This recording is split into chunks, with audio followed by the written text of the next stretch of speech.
Hi, hello, how are you all this fine day? I hope that if you're here, you subscribe to this channel. If you're not already, help us get to 500 people hanging out here.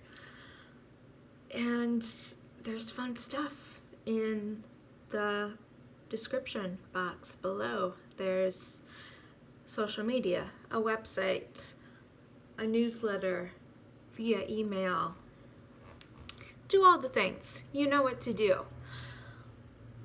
Funny enough, since time is just a weird thing right now for everyone, it'll be coming on a year since I first realized I was autistic. Jazz hands, what the heck? And with that, I wanted to discuss what this process has been like for me unmasking, which I didn't even realize I was doing until probably a few months in, and I just was along for the ride, basically.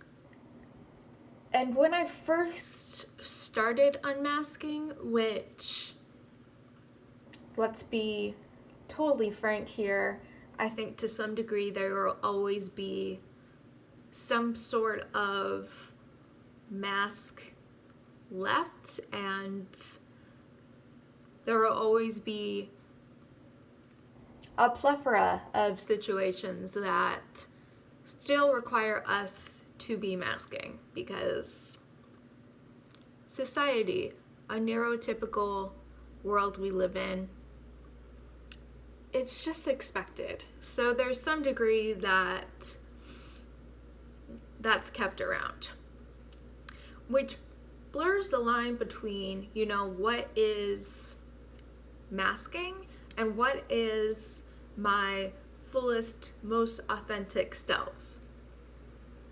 And that's something I'm still figuring out almost a year in. And I kind of expect it to be a lengthy or even lifelong process.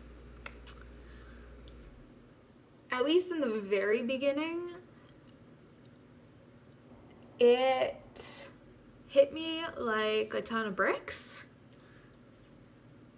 that I'm autistic, and this is the whole extent of what that feels like. Because when you've been masking for 20 plus years, there's a lot you don't realize that you've been holding on to and have been kind of just shoving aside and not really addressing. And when you let go of all of that and you open the door, it just comes out to be very draining.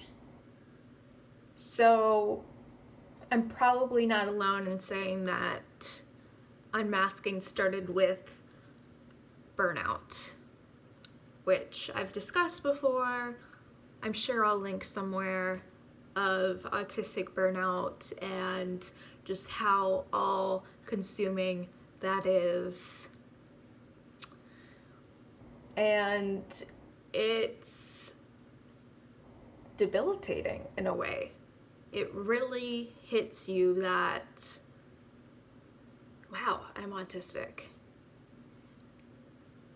And you first start to have all of the autistic traits, they kind of feel like they're all coming up at once. And you're like, wow, am I just becoming even more autistic than I was before because I was masking the whole time?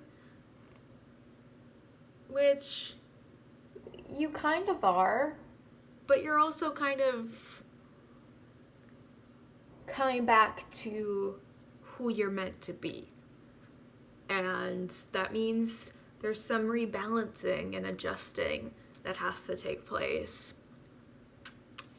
So yeah, the first long chunk of me unmasking was really dealing with burnout, really being hit on a regular basis of all the things that you might have been doing this whole time, but you didn't really think about it.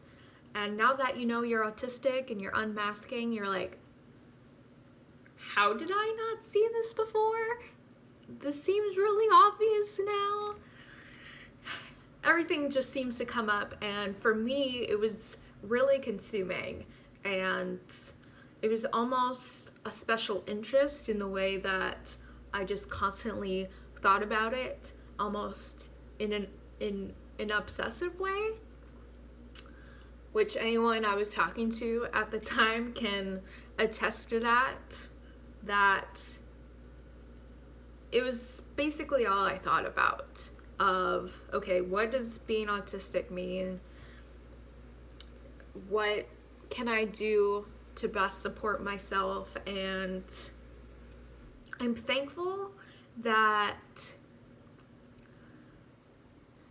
even at the very beginning, I was really positive about it, which does not go for everyone. If you didn't know you were autistic and then you just realize it later in life,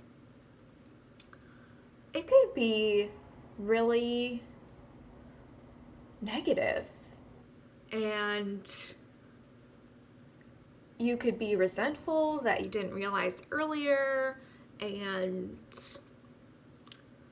I definitely still had some sort of like identity crisis. It was almost like I'm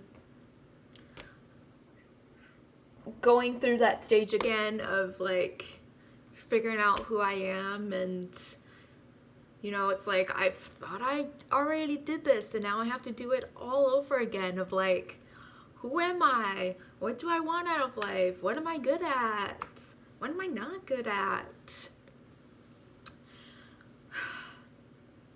And unmasking also involved a lot of that work with where I've been and what I've done, and putting that new lens on all of these different experiences I've had and the situations I've been in where I have always been really hard on myself. And I always knew that things were more challenging for me. And I didn't know why.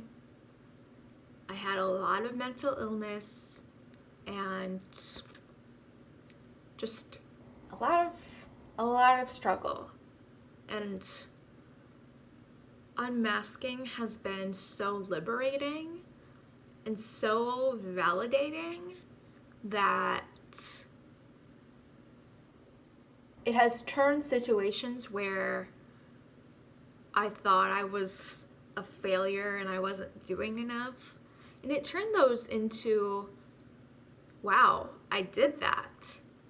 I'm autistic and I've done these different things. And what you have done and the action and the work is really minuscule in the grand scheme of being instead of the doing.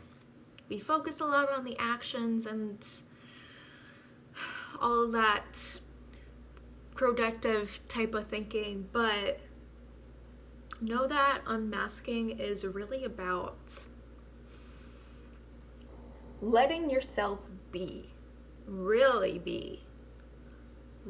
just exist and learn and grow and open yourself up in ways that you didn't even know you were closed off, just from the unknowing ignorance of it.